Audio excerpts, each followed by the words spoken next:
आज शिवजयंतीच्या निमित्ताने या कार्यक्रमासाठी मी इथे आलेलो आहे। प्रामुख्याने हिंदू समाज इथे ज्या दबावाखाली आहे, अतिक्रमण लँड जिहादच्या नावाने मोठ्या प्रमाणामध्ये होत आहे। हिंदू समाजाची लोकसंख्या कशी कमी होईल यासाठी इथले असलेले जिहादी फार मोठ्या पद्धतीने ताकद लावत आहेत। ज्या टिप्या सुलताननी मोठ्या प्रमाणामध्ये हिंदूंचं धर्मांतर केलं, त्याचा चाटण्याचं काम इथे सभागृहामध्ये त्याचं नाव देऊन केलेलं आहे।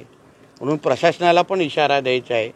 आणि इथे छत्रपती शिवरायांच्या पुतळ्याला विरोध करणारे काही जिहादी विचाराचे काही नगरसेवक आहेत, त्यांनाही थोडा इशारा द्यायचा आहे। आणि त्या पद्धतीने इकडे असलेल्या हिंदू समाजाचा ताकद आणि बळ वाढवण्याच्या दृष्टिकोनातून आणि शिवरायांनी जो हिंदवी स्वराज्याची स्थापना केली, त्या हिंदवी स्वराज्यामध्ये हिंदूंना कोण वाकड्या नजरेने बघू नये यासाठी आम्ही आज हिंदुत्ववादी संघटना म्हणून इथे आलेलो आहे।